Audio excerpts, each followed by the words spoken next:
Okay, today we practice our English, and we have some professors which are ready to examine and to give a good opinion if really our English will be so good. Thank you very much, Mr. Frank Rose, for accepting our invitation today in our National Defense University.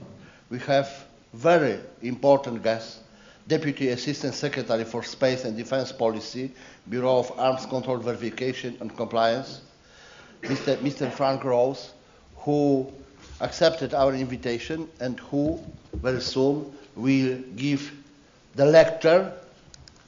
And I hope directly after the lecture we will raise many interesting questions, because long time we prefer debates, we prefer hot discussion, we prefer to exchange opinions, to give questions, and of course to receive many good answers. Welcome to Poland, welcome to National Defense University. I invite also all guests, professors, generals, attaché, international students, and of course my children, students of National Defense University. Thank you very much. Colonel, the floor is yours, and please take your responsibility now.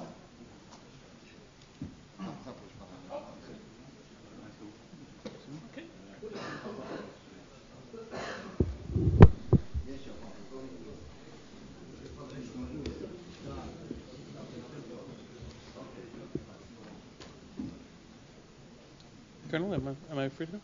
Great. Well, thank you so much for coming today. It's a real honor to be here at the Polish National Defense University. For those of you who don't know me, which I think is about 99.9% of you, my name is Frank Rose. I am Deputy Assistant Secretary of State for Space and Defense Policy. So what does that actually mean? What that actually means is that I am the senior official at the Department of Defense on a day-to-day basis who's responsible for missile defense policy, national security, space, chemical and biological weapons, in a number of issues. Just a little bit of background on myself. I'm originally from Boston, Massachusetts area. Went to school at American University in Washington, D.C. Have my graduate degree from the University of London at King's College in War Studies. And then I've held a variety of positions, both on Capitol Hill, working on the House Armed Services Committee, the House Permanent Select Committee on Intelligence, in the Office of the Secretary of Defense, as well as working for Senator John Kerry, now Secretary of State John Kerry, when he was a member of the Senate. So again, thank you, General, for the kind introduction. And again, it's a real pleasure to be here today. In my current role, it was my responsibility and privilege to negotiate the details of the ballistic missile defense agreements with Poland, Romania, Turkey, that will enable the United States to implement the European phased adaptive approach to missile defense, or also known as the EPAA. I'll try not to kill you with acronyms today. The U.S. Contribution to the NATO missile defense system. Poland is a strong and valued ally and friend of the United States. Our bilateral defense ties run deep and are growing. Our new aviation detachment and Poland's agreement to host an EPAA missile defense site are two recent examples of this partnership. Since 2009, the United States has focused on carrying out the vision articulated by President Obama when he announced that the EPAA would, quote, provide stronger, smarter, swifter defenses of American forces in America's allies while relying on capabilities that are proven and cost-effective. As you know, we have made great progress in implementing the President's vision for missile defense in Europe. EPAA Phase 1 gained its first operational elements in 2011 with the start of a sustained deployment of an Aegis BMD ballistic missile defense capable ship in the Mediterranean and the deployment of an AMTP-2 radar in Turkey. I was the lead negotiator for the radar in Turkey. Furthermore, last year, you are aware at the Chicago summit, NATO declared an interim capability established. So NATO now has a capability to deploy and command and control limited missile defense capabilities. Demonstrating their support for both NATO and the EPAA, Spain agreed in 2011 to host 4 U.S. Aegis-capable ships at the existing naval facility at Rota. These ships will arrive in the 2014-2015 timeframe in time for EPAA Phase 2. For Phase 2 of the EPAA, we have an agreement with Romania that was ratified in December of 2011 to host a U.S. land-based SM-3 interceptor site beginning in the 2015 timeframe. Like Phase 1, this capability will help protect Europe and U.S. deployed forces from medium and short-range missiles emanating from the Middle East, specifically Iran. This site, combined with BMD-capable ships in the Mediterranean, will enhance coverage of NATO from short and medium-range missiles launched from the Middle East. And finally, there is Phase 3, which is centered on the first of the 3 host nations to ratify their hosting agreement, Poland. The Ballistic Missile Defense Agreement between the United States and Poland entered into force in September of 2011. This agreement places a land-based interceptor site similar to Phase 2 in northern Poland and includes the SM-3 Block 2A interceptor. This is an interceptor that we are currently developing with Japan. The EPAA Phase 3 site is on schedule and on budget for deployment in 2018. The interceptor here in Poland will be a key to the EPAA. Not only will it protect Poland itself, but when combined with the rest of the EPA assets, Phase 3 will enable us to protect all of NATO Europe against threats from the Middle East. Now, I know there's been a lot of issues associated with Phase 4 in the press over the past several weeks. As most of you know, on March 15th of this year, Secretary of Defense Hagel announced changes to the U.S. missile defense policy to strengthen U.S. homeland missile defense due to the growing ballistic missile threat from Iran in North Korea. One of these changes is that the SM-3 Block 2 missile interceptor program, which was designed to intercept long-range ballistic missiles, a core element of Phase 4, is being restructured into a technology development program. With the SM-3 2B interceptor, Phase 4 would have provided an intercept capability against ICBMs, intercontinental ballistic missiles launched at the U.S. homeland from the Middle East. But the SM-3 2B program also experienced significant delays, in part due to the U.S. Congress underfunding the interceptor. So, as you know, the SM-3 2B interceptor will no longer be developed or procured. The United States will instead strengthen its homeland defense capabilities by procuring additional long-range missile defense interceptors, or GBIs, for deployment at our existing missile defense site in Fort Greely, Alaska. As Secretary Hagel announced, we will increase the number of deployed long-range interceptors in Alaska from the current 30 to 44, providing a nearly 50% capability in our defense against long-range threats. The other steps, 2 steps that Secretary Hagel announced is that, quote, we will deploy with the support of the Japanese government an additional radar in Japan. This will provide an improved warning capability and tracking of missiles launched from North Korea heading to the United States and or Japan. Secondly, we are conducting studies for a potential additional GBI site in the United States. While the Obama administration has not made a decision on whether to proceed with an additional site, conducting these studies would shorten the timeline for construction should a decision be made. And again, I want to emphasize that right now, given the threat, we have not made a decision to build a third interceptor.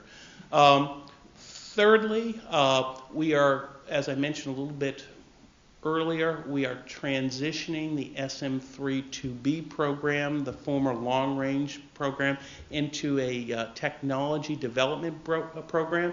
And what we're going to do with that is we are going to develop a new common kill vehicle program to improve the capabilities of the existing interceptors.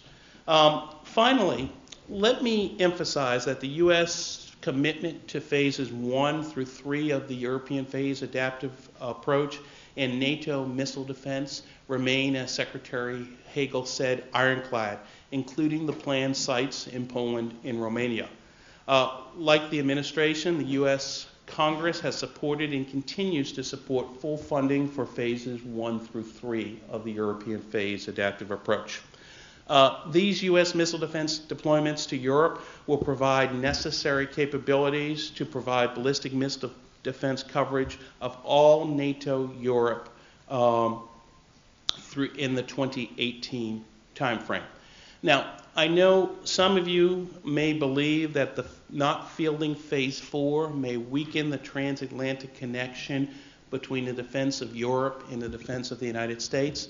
One of the reasons why I know many Europeans supported the idea of the EPAA, because it reinforced that link, that the fact that you had deployed capabilities in Europe protecting the United States and kind of solidified the security bonds between both sides of the Atlantic.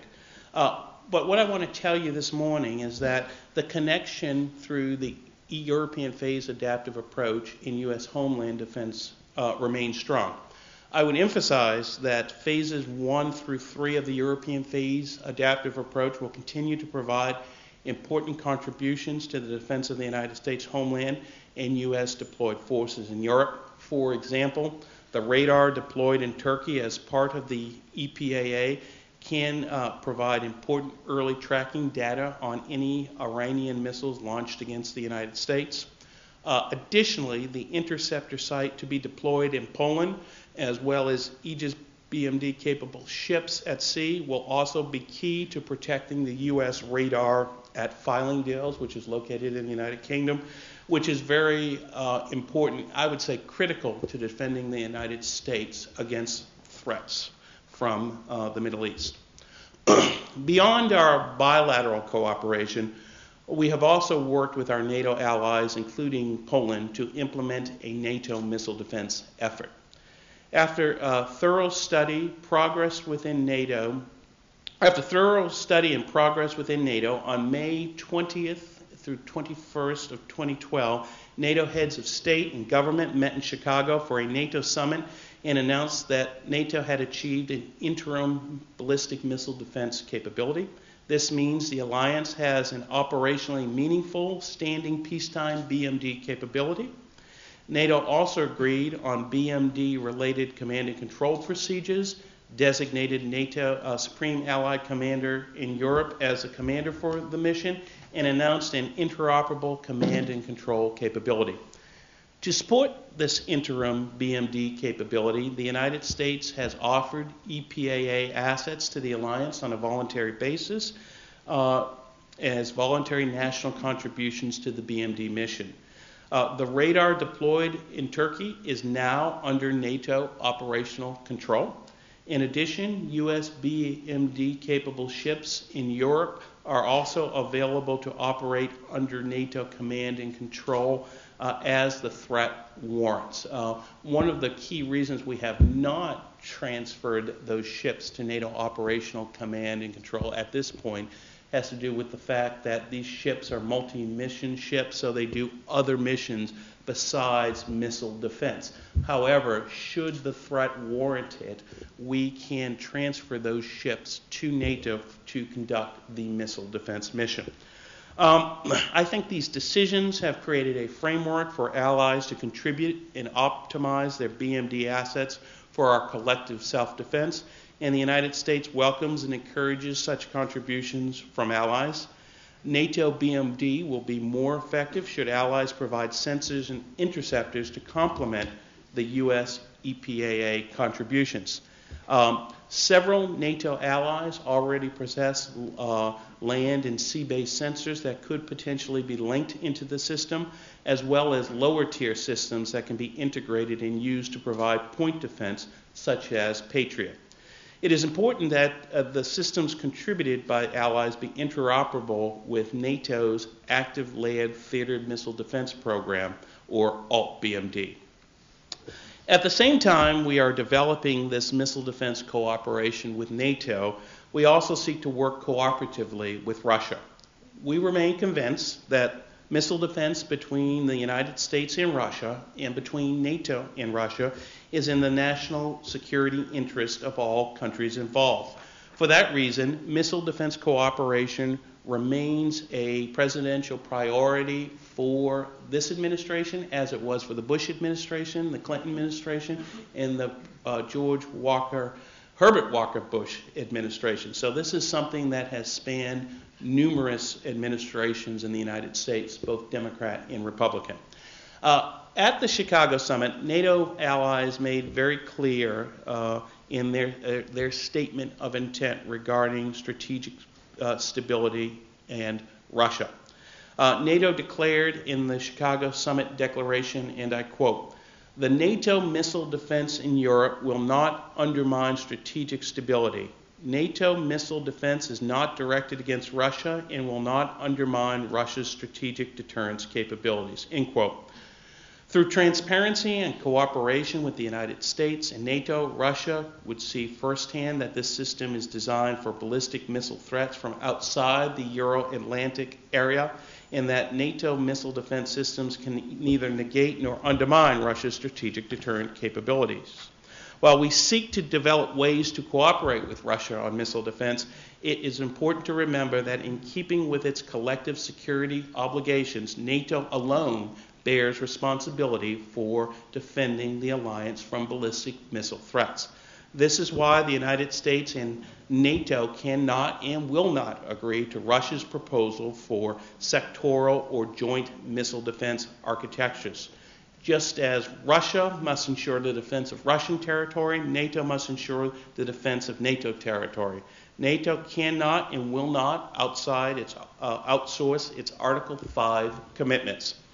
As ballistic missile threats continue to evolve, we cannot place limits or constraints on our ability to defend ourselves, our allies, and our partners. And we have made very clear to the Russians, despite their desire for us to provide legally binding guarantees that our missile defenses will not be a threat to Russia, we have said very clearly that legally binding limitations or politically binding limitations are not on the table. Let me just kind of conclude by talking a little bit about BMD cooperation between the United States and the Republic of Poland in general. We also, in addition to missile defense, and let me talk a little bit about the broader U.S.-Poland cooperative approach. In addition to missile defense, we also have an enduring aviation detachment deployed in Last, which supports the joint training of U.S. and Polish air forces. And I also have to mention that our vibrant and long-standing cooperation with Poland on other efforts to combat the threat of WMD and their missile delivery examples. For example, former President Bush chose Warsaw as the site of his May 2003 public call to create a common effort to stop WMD and missile-related shipments to and from states of proliferation concern. Poland and the United States then worked closely to heed the call established by the Proliferation Security Initiative. Over the following decade, 100 other nations from every part of the world joined our two countries in PSI to improve our common efforts to take action against WMD shipments. Next month, Acting Undersecretary of State Gaudemuller will have the great pleasure of leading the U.S. delegation to the PSI 10th anniversary meeting in Warsaw, not only to mark the occasion, but to continue efforts to meet the call that President Obama made in the 2009 Prague speech to ensure that PASI is a durable international effort. I commend my Polish colleagues for their leadership within NATO and domestically on defense modernization, which will lead to a new and valuable skill sets for NATO. As everyone knows, Poland is a leading example where many NATO countries are reducing their defense modernization. Poland is focusing on it. And the it that I follow most closely is Poland's efforts to upgrade its integrated air and missile defense system. This has been a topic of considerable discussion with my Polish counterparts. I expect it will be a topic of continued discussion. It is clear to me that the government of Poland intends to embark upon a substantial effort that will provide for greater national expertise, which can contribute to NATO air and missile defense capabilities. And Poland is not only working on defense modernization, it is also a participant in the U.S. Strategic Command's Nimble Titan multinational missile defense wargame. Polish military, Ministry of Foreign Affairs, Ministry of Defense officials are working closely with over 20 countries in NATO to collaboratively think about how regional and global coalitions might be able to innovate with equipment, tactics, techniques, and procedures to provide the best and most agile missile defense. In a world where the threats and the technology to defend are constantly evolving, it is our responsibility to think through the problems and to reach the best and most efficient solutions. Let me conclude by saying we in the United States are proud of how much we have already achieved by working with our allies and partners to counter the threat from ballistic missiles. But admittedly, there is still much to do, and we are looking forward to achieving higher levels of BMD cooperation, and we are looking to continuing to work to expand our strategic cooperation with Poland. Thank you very much. I'm very pleased here today. I hope I wasn't too technical, but more importantly, I'd be happy to answer any questions that you have, whether it be on missile defense or some more overarching strategic issues. So thank you very much, and I'm open to your questions. I've got an hour or so I'm sure you guys will give me some very good and difficult questions. Thank you very much.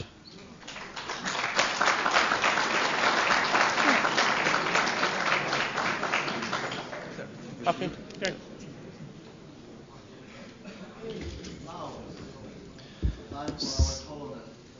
Sir, thank you for your very interesting speech. I'm Colonel Grenda, and during the last part of our meeting, I will be in charge of the panel. So far, the scenario of this part of the meeting will be as follows. During the first part of the section, student representatives will present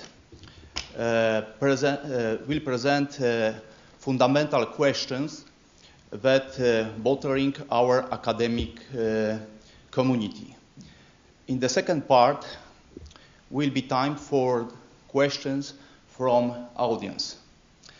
Let's move to the first part. Sir, in the context of your presentation, I would like to stress that the USA is deploying missile defenses around the world to protect the United States territory and their alliance from ballistic missile threats. According to the last events in the Asia-Pacific region, the United States is focused on defending the US territory as well as their alliance against the threat from the North Korea.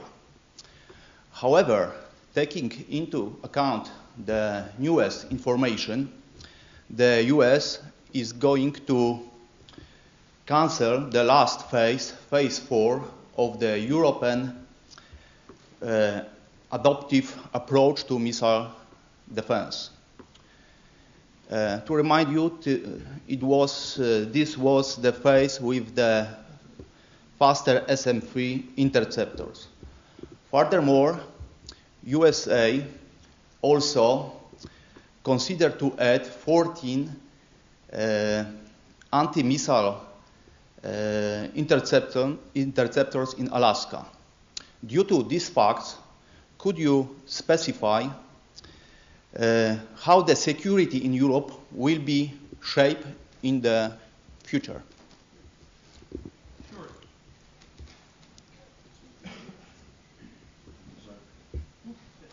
There you go. Well, thanks very much. Let me make a couple of points here. Let me give you a little bit more detail as to, one, why we canceled the SM-3 Block 2B issue, because it was a mix of budgetary reasons as well as some technical reasons.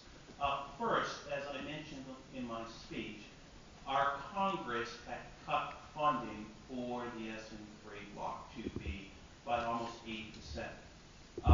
So that was one of the challenges. As a result, even before we had started building the missile, it had slipped from the original deployment date from 2020 to 2022. And my guess is because of the funding challenges, it would have slipped even further. Then, as I mentioned a minute ago, that's before we even started building the program. And as you start building these programs, you run into challenges. Second, we also found out very early in the development program with the SM-3 Block 2B that we're going to run into some technical challenges. For example, and I'll try not to get too technical, though I know I have a lot of rocket scientists in the room. The SM-3 Block 2B was originally designed to be an interceptor against long-range missiles. So in order to do that, you need a missile that's fast enough to reach one of these missiles. We call it in the missile defense world velocity burner. It needs to move fast enough to catch another fast missile. The original plan with SM-3-2B was to have a 21-inch diameter missile. That was important because if it got bigger than 21 inches, you couldn't also fit the missile on a ship. So very early on in our technical analysis, we found out we couldn't get a missile 21 inches to be fast enough to reach an ICBM. The preliminary design was 27 inches. So between technical and budgetary challenges, we needed to cut. It just wasn't moving in the right direction. Now, but let me talk about U.S. commitment to Europe and U.S. commitment to phases 1 through 3 of the European phase adaptive approach.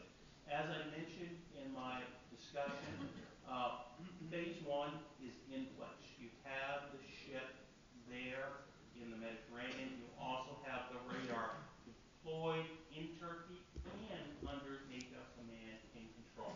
So that is in place. Phase 2, this will be the base in Romania. I also had the pleasure of negotiating that agreement as well. All the agreements are ratified. Congress has provided most of the funding. I think the last tranche of funding will come this year. They will do the groundbreaking of the site this summer or early fall at Devasulu Air Base. The interceptor that will be deployed there, the SM-3 Block 1B, has had a number of very successful tests. So phase 2 is moving.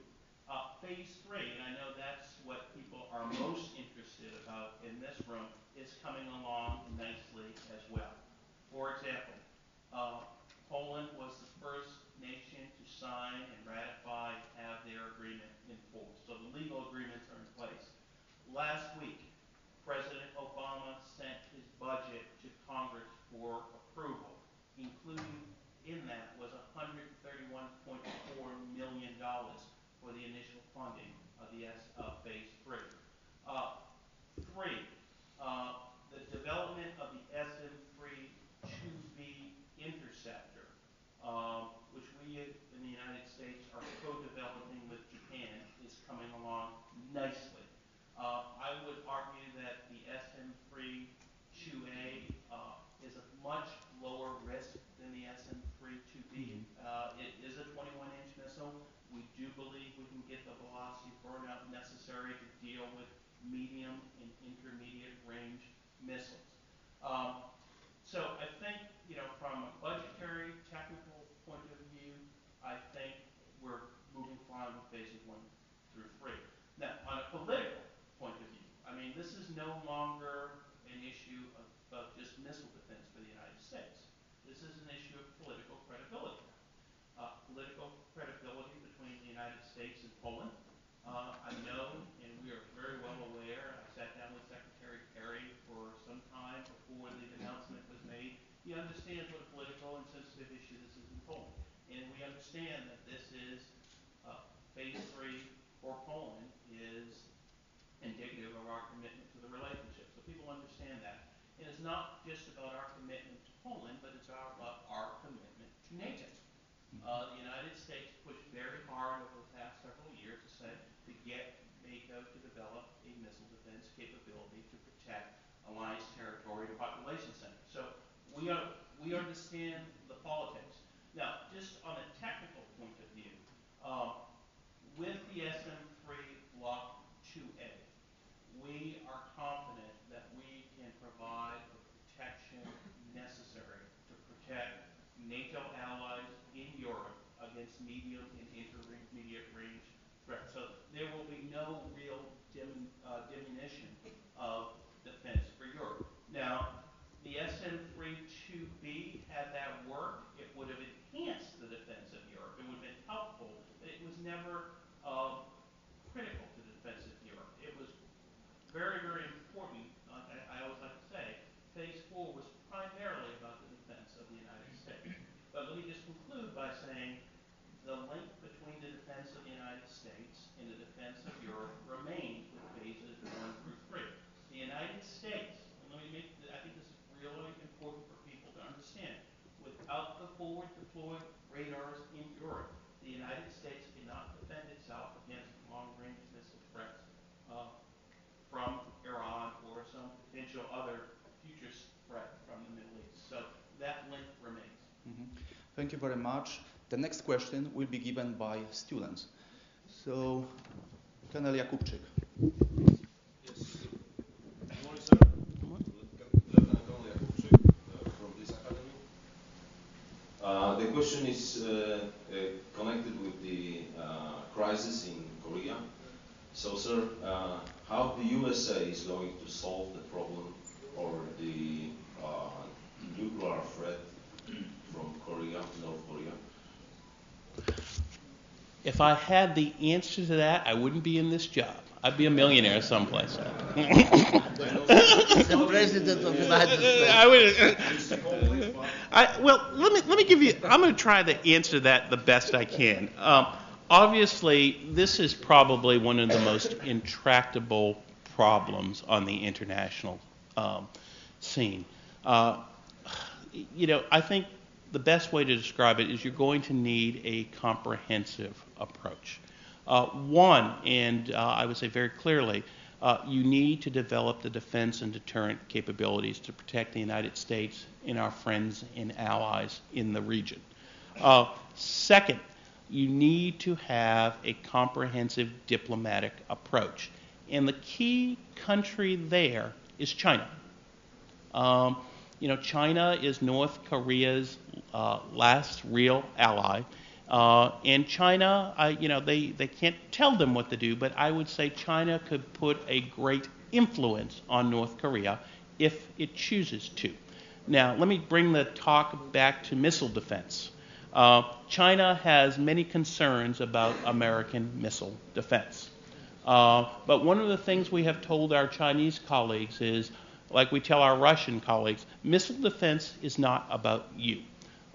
It doesn't have the capability to deal with sophisticated threats like China and Russia. And our own ballistic missile defense review says we don't seek to overturn strategic stability with either Russia or China. But it is North Korea and Iran that are driving this threat. And as long as they continue to threaten the region, both especially Korea and the United States, the U.S. will respond appropriately.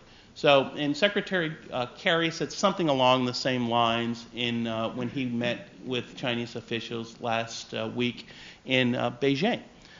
They complained about missile defense, but we said, well, as long as North Korea remains a threat, we have alliance commitments and we have commitments to protect the United States, and we will exercise those commitments. Don't be surprised when we do. But the more that you can work with us to devalue and mitigate the North Korean threat, the less we'll have to respond with missile defense. The decision, and I was involved in just about every aspect of the recent decision, was solely driven by the North Korean threat. We had seen a couple of key, I would say, things that have happened that had drove us to the decision. First, North Korea has developed a new mobile intercontinental ballistic missile. This was a big surprise to us. We had not seen that 3 years ago.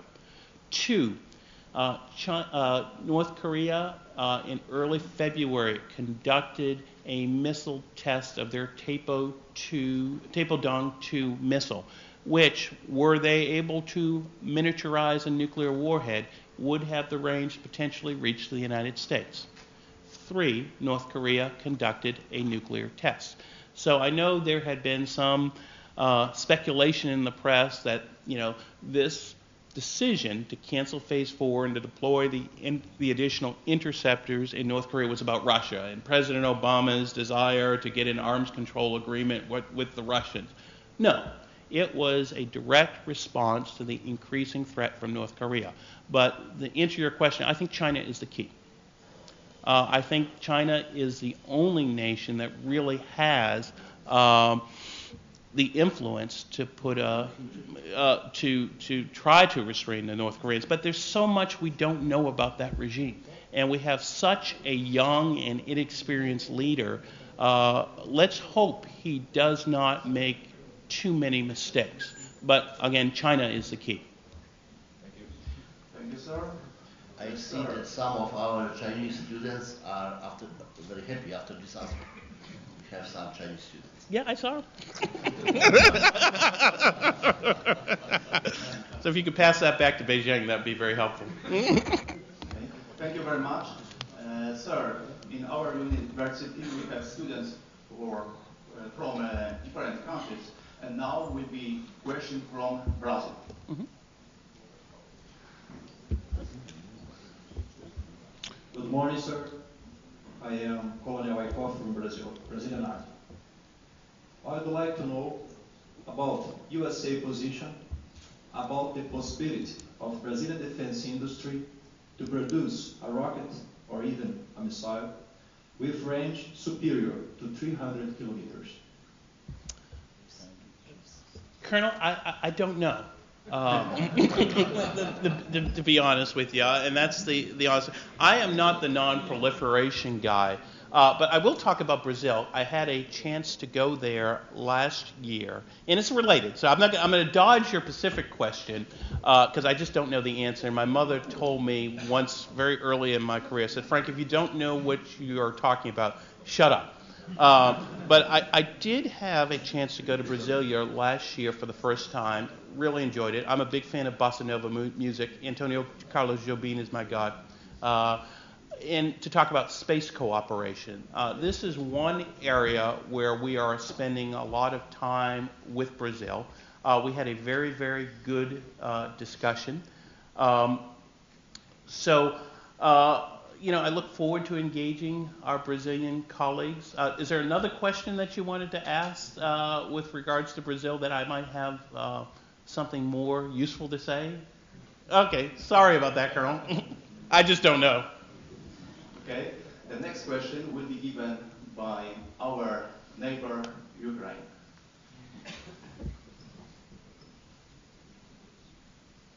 Good morning, sir. I am Colonel Zashitin. I am from Ukraine. Ukraine has a lot of ammunition, the shelf life of which has expired. Currently, Ukraine conducts unilasers of the interpersonal mines. The United States is one of the donor countries which supports this project. Our question: does the United States have an intention to financially support this project in future? Thank you. Well, let me address the top level issue. I don't know the specific answer to the Pacific question, but let's just say that global nonproliferation and threat reduction is one of President Obama's highest priorities. Actually, my boss, Acting Undersecretary Gaudemuller, is in Russia next week to negotiate with the Russians the extension of the Cooperative Threat Reduction Program. That program is set to expire. We have also, not just with Russia, but we have also, within the context of the G8, been very, very supportive of efforts for this, quote, global partnership. So I think the answer is yes, this is a key priority for the United States, for NATO, as well as our G8 partners, and we will continue to support, even in these tight budgetary times, because I want to be clear, and I know every country here, probably with the exception of Poland, I think, which is the only country in Europe where the economy is actually growing substantially, which is good on you. You guys, that's very good for you. But even in these tight budget times, you have to prioritize. And I think these threat reduction programs, we have a saying in the United States, an inch of prevention is worth a pound of cure. It's much cheaper. And these kind of preventive defense measures, not just in conventional munitions, but chemical, biological weapons, are a very good use of resources. And they have bipartisan support in the U.S. Congress, strong support from the Obama administration, but had strong support from the Bush administration, and we will continue those. Okay, thank you very much. The next question will be given by Commander Kasiewicz.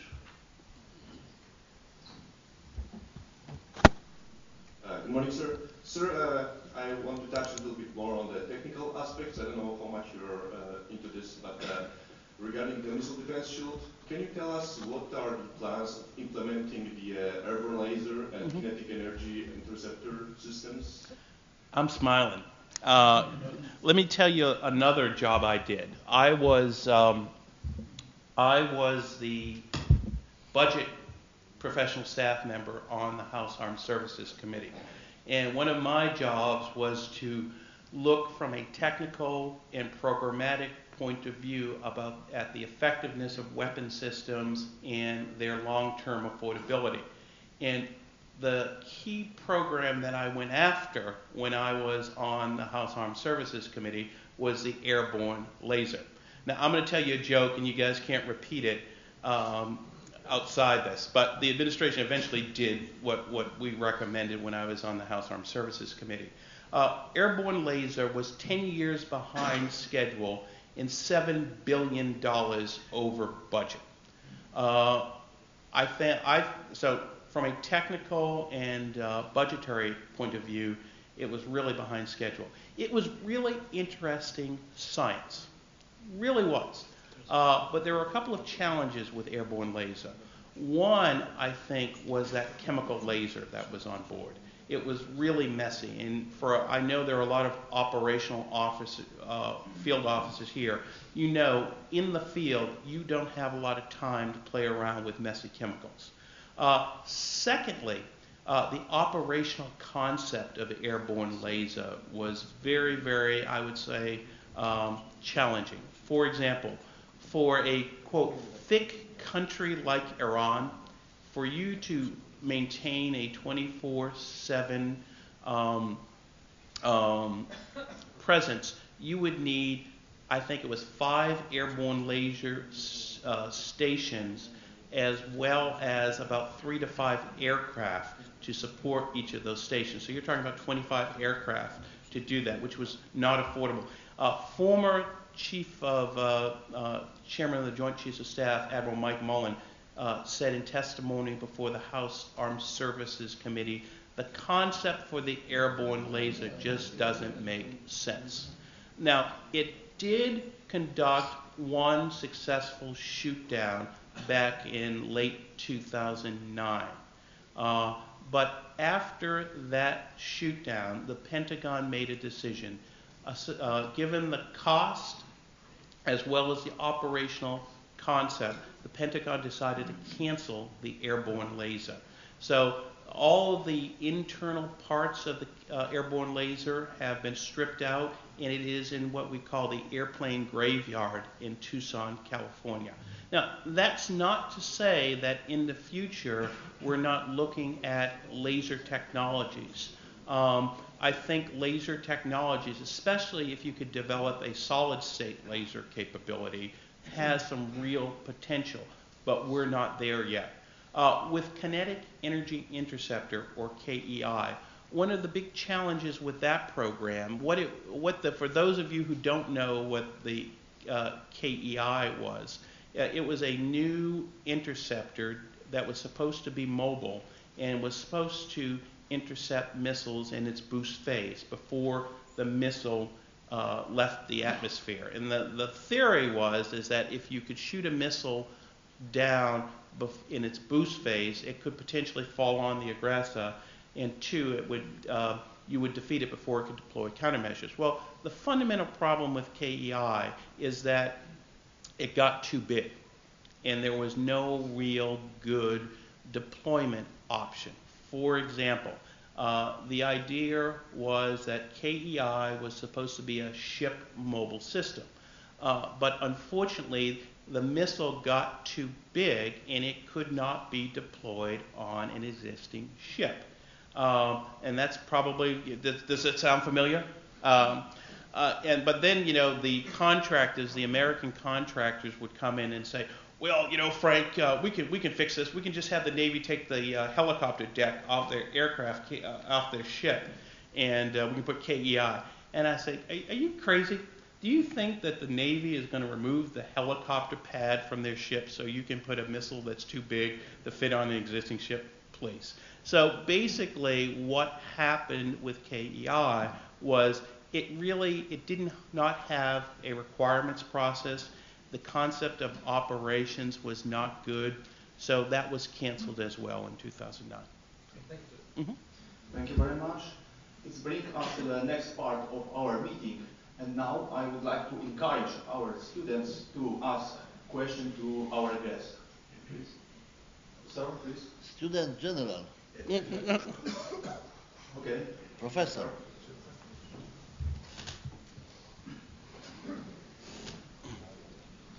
Good morning, sir. Thank you very much for your interesting information about the missile, anti-ballistic missile capability. I am retired General Olszewski, a former Polish Air Force commander. As you mentioned, this program has many aspects. The first is political aspect, also military aspect and technological aspect. From the political point of view, when this program started, we believe, and also some observers suggest, and was some surprise, the US started bilateral discussion with Poland, bilateral discussion without Czech Republic, and no acceptation by NATO countries. So many NATO countries recognized as a threat, they not accepted. So they also, in public opinion, recognize that this kind of program is the first requirement to accept all NATO members and say consensus of, okay, Poland is a good place, please, we allow you, please continue bilateral discussion. But without the all NATO countries' acceptation, it's not so polite, generally speaking. Secondly, if we're talking about the military side, When this program we prepared to start it, we discussing many experts, many scientists, make examination how this system and this installation will influence for Polish airspace security. And most of the conclusion was that not so much, but creating an important threat for Poland, because this kind of installation is a first hitting target if something happens. Secondly, there's a hidden rocket will be fall down Poland. And the third one, also relation with Russia.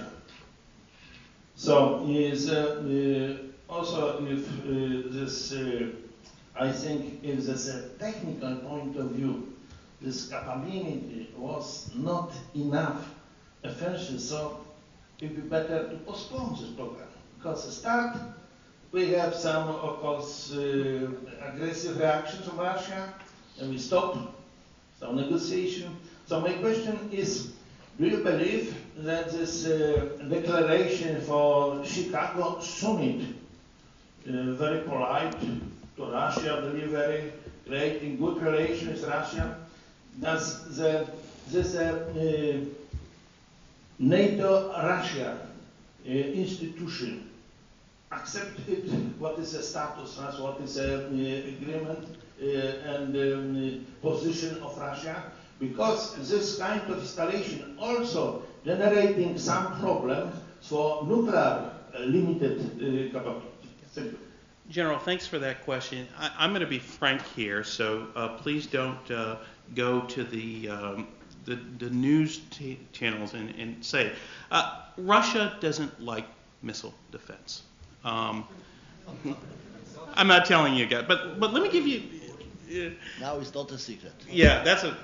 But let me say a couple of things. One, the Russians made a number of claims about Phase 4. Phase 4 is going to undermine our strategic deterrent. It wouldn't, because 20 interceptors in Poland facing the wrong direction would not have had an impact on their deterrent. But it was a talking point. The fundamental issue with Russia has not changed after the decision on Phase 4. The Russians, in my view, have two fundamental issues with missile defense, especially European missile defense. One, the fact that you have American strategic capabilities in Eastern Europe. They do not like that. It's a political issue. And secondly, their desire to have legally binding limitations on U.S. missile defenses. So this has not changed the fundamental dynamic. Our national security advisor, Tom Donilon, he's the president's special assistant, was in Moscow on Monday to talk with the Russians and to kind of begin our dialogue again. No breakthroughs were made. We agreed that we would continue to talk about missile defense transparency, missile defense predictability, but President Obama's national security advisor made it very, very clear, as we have, as I have made, as the president has made, that legally binding limitations are not on the table. One. Number two, phases 1 through 3 of the EPAA are going to happen. Now, we would very much like to do this cooperatively with Russia, as President Obama has said, as President Bush has said. But the question is, do the Russians want to put this to the side? Or do they want to keep this on the board so Putin can play to his domestic audience? It's, I think when Putin took power last year, as when he took power in 2000, it is a very different situation. In 2000, when Putin became president, when Yeltsin resigned, we're starting to see the oil prices rise. He had been, their conventional military capability was slowly rising. But it's a very different situation now. So I'm not convinced. I've worked this issue in the Bush administration, Clinton administration, and the Obama administration. The hand is open if Russia wants to cooperate. As I said, we said legally binding limitations is not on the table, but cooperation is. They complain that our missile defenses would undermine their strategic deterrent. They complain that they don't have predictability. We're prepared to be transparent. I would argue most of the information on the U.S. missile defense system is on the internet. How many systems we're going to buy each year, what our budget looks like. But we're prepared to sit down several times a year and provide them that predictability. But we're not going to provide them legally binding limitations. Now, one of the most interesting analysis I ever received was about kind of Russian strategic thinking, was by an analyst at the Royal United Services Institute in London. And I'd come through there occasionally to talk about missile defense, nuclear issues. And one of the issues that he said to me, he said, Frank, you need to understand Russia's strategic situation and why they don't like missile defense. First, Russia does not have a 21st century economy. The Russian economy is based on fossil fuel. They don't have advanced microelectronics. They don't have an advanced 21st century high-tech infrastructure. It is oil, and that's what their budget depends on. Two, Russia doesn't have many real allies. They've got the Belarusians, but the United States has lots of allies. Poland has lots of allies. Russia does not. Three, Russia no longer has the strategic weight of numbers. We used to talk about the Russian hordes. Russia is losing 300,000 people a year in population. Fourth, their conventional capability is not what it used to be. Though they are making some investments in their conventional capabilities, their conventional capabilities have declined. Look at, though they won in Georgia in 2008, they didn't do particularly well. And then finally, though the Russians don't talk about this publicly, but they have a very, very robust and growing China on their southern flank. Large population, very dynamic country, very dynamic economy. And they're worried. I think the relationship between the two countries right now is good, but if you scratch below the surface, I think there are some concerns there. So, given their strategic situation, what do they have? Nuclear weapons. And even though our current generation of missile defenses don't in any way impact their effectiveness of their nuclear weapons, it calls into question the efficacy and the reliability of their nuclear deterrent, and two, what the Russians are really concerned about long term, and they'll tell us this privately, is we're not concerned about your current generation of missile defenses. We know that will not impact us. But we're worried about what comes next. They think the United States and the West is 10 feet tall when it comes to technology. And even though right now we don't have that capability, in the future with some of these new laser technologies, we will find a way. And without any type of legally binding limitation, then there's nothing that they can do to keep up. But my response to them when they raise this issue of legally binding limitations is, well, you had the ABM treaty, and when the next administration came in, they exited the ABM treaty. I said, the way, and this is the argument that we have tried to make to the Russians, which we have not been successful to date, is the way to security is not necessarily through legally binding instruments. It's through cooperation. That has been the U.S. approach. That is Poland's approach. You develop these cooperative relationships which build trust. NATO is also, is a collective defense organization, but it's also about building relationships and building trust. But the Russians have never really got their security through cooperative relationships. I don't have to tell you guys that. The Russians generally have gotten their security throughout their history two ways. One, through brute force, or two, legally binding agreements. So it doesn't compute when we say that's not the approach that we want to take. We have to have a cooperative relationship, and they just kind of look at us as strangely, saying, you must want something from us. So that is really going to be the challenge, is can we kind of, with this extended hand, bring Russia into the fold? And are the Russians prepared, and specifically Putin, prepared to move that way? And I think we'll have to see. It will be a political calculation at the highest level, and there is an opening. Whether it will move forward, we'll see. Thank you very much. So, gentlemen, as you see, it is a very significant topic for discussion. However, time is our, and to sum up, could you give some advices to the Polish security agencies that are going to establish national missile defense system? Yeah, my advice in my U.S. hat is buy American, because it's the best stuff out there.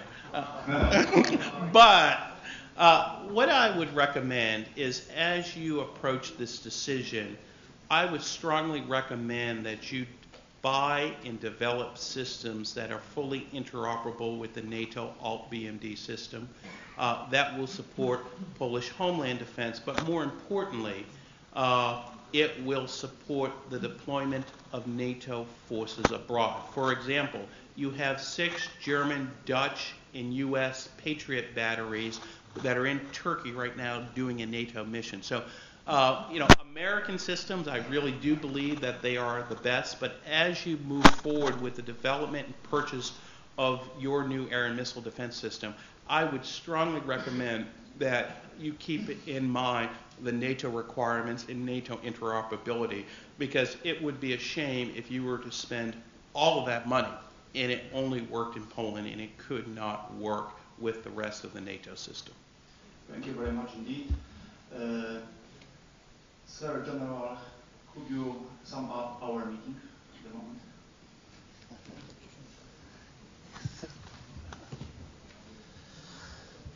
Okay.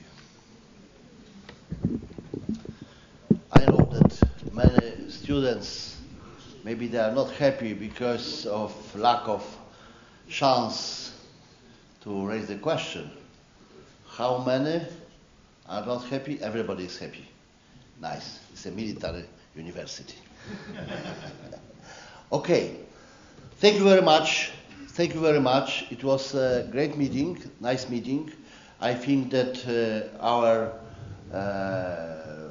number of, especially during this debate, some answers makes our views, our knowledge about the missile defense system, for example, about some relations between NATO, between the United States and Russia, and rule, for example, of China. It's maybe not a revolution of information, but seems very new from many point of view. Thank you very much once again. We appreciate very much your position to be very open, because it's not typical. I have a huge experience about this. It's not typical to be so open in the meeting, especially when we have students from many countries. Once again, thank you very much. I hope that it's a good beginning to continue our debate with next visitors, with next members of different bodies from different countries.